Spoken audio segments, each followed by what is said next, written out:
the sunshine to see what happens in the final of the Visitors Challenge Cup. We've got Leander Club A on the left and Oxford Brookes University and Taurus Bloke Club, effectively the holders, on the right. Yeah, this is going to be an absolute gunfight, these two.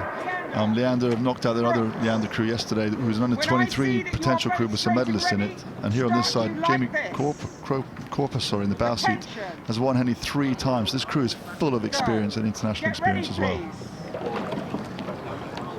So, under orders.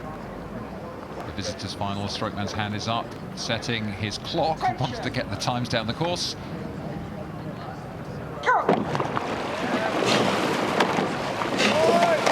Both crews quite sort of smoothly onto the second stroke, and now really winding it off the start. A lot of power, a lot of energy in both these crews, real determination. It's an absolute needle match between Brookes and Leander. Look at that, strong, long, calm rowing from Brookes straight off the start. Huge Henley experience, as you say, Adrian. And just looking in the bow seat there, you've got Jamie Coper, 3 Henley victories under his belt in different events.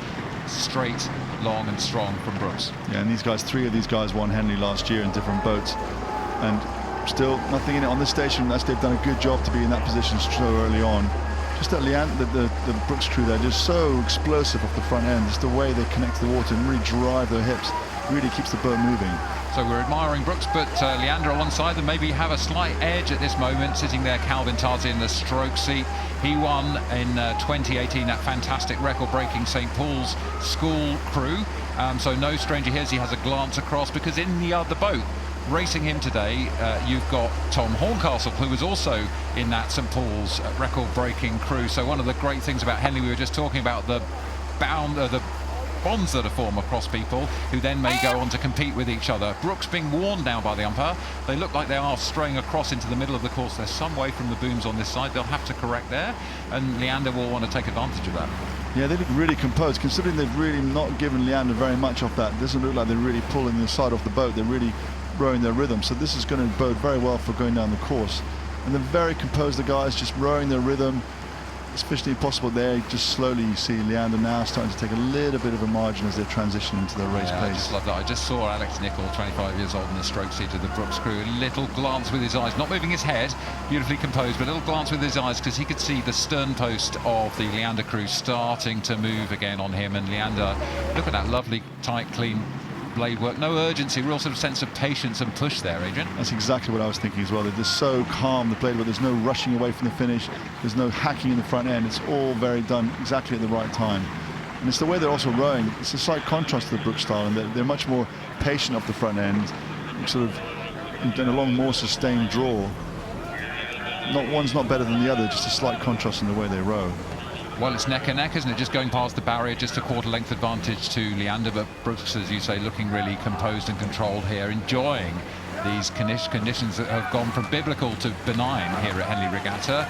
Looks to me like Leander are taking another push. It's great, this shot, as we see them go past. You can get a sense of the power. Yes, they're doing a good job here. Just like you said, the stern post was slipping away from the stroke man, but the bowman could feel it for another 10 or 15 feet. And he'll still have a sense that the Leander crew is there, but the stroke man, like you said, Alex Nichol, has to just trust the bowman's going to make the calls when it's necessary.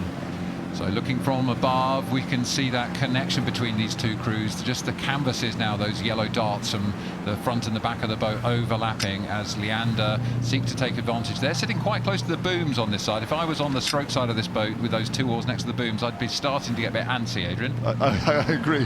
I'd be twitching a little bit. But I guess if you trust him enough, then maybe one of the stroke side guys is steering it and he feels quite confident being there.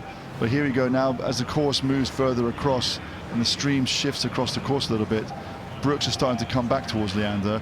It's going to be interesting to see how much they can come back down that part of the course and how brave Leander are just to dig deep and fight them off.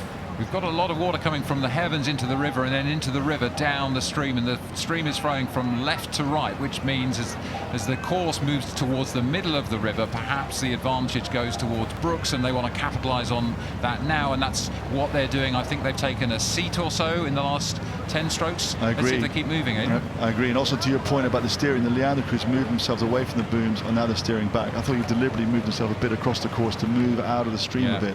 Yeah, a bit more steering going on as well, as just as you say that, Adrian. So a little bit of stream, a little bit of swirl here, and Brookes trying to capitalise, and they're still hanging on to that advantage they just took. Question is, can they go again? Yeah, exactly. So is this going to stay like this? Leander going to start pushing away from them or not?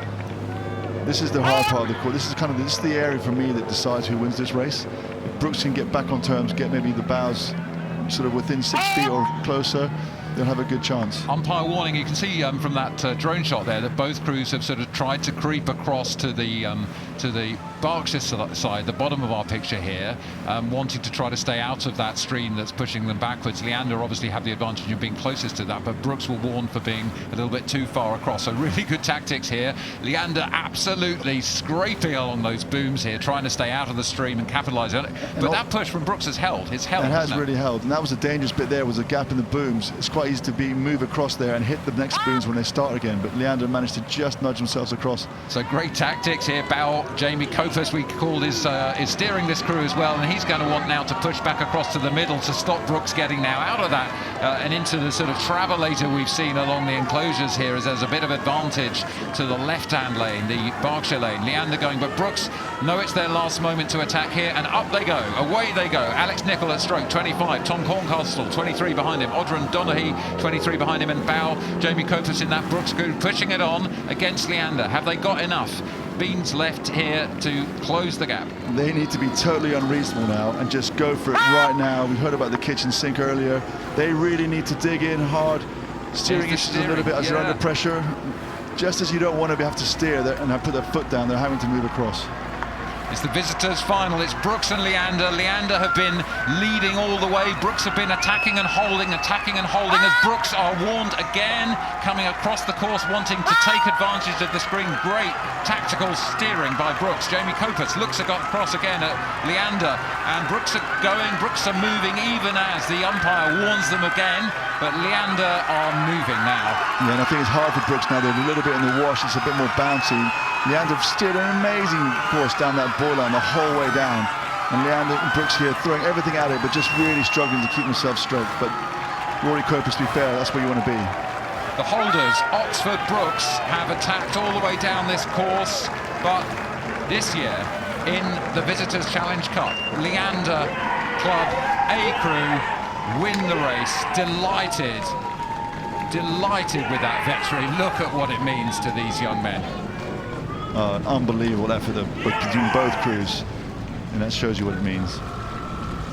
There's the celebration from Leander. These are the moments that you'll remember for a lifetime. These are the men you'll be celebrating with, maybe a row over in 20, 30, 40 years' time for this Leander Club A crew. So just confirming that result, a well-earned win for Leander Club A, beating Oxford Brookes and Taurus in the Visitors Challenge Cup.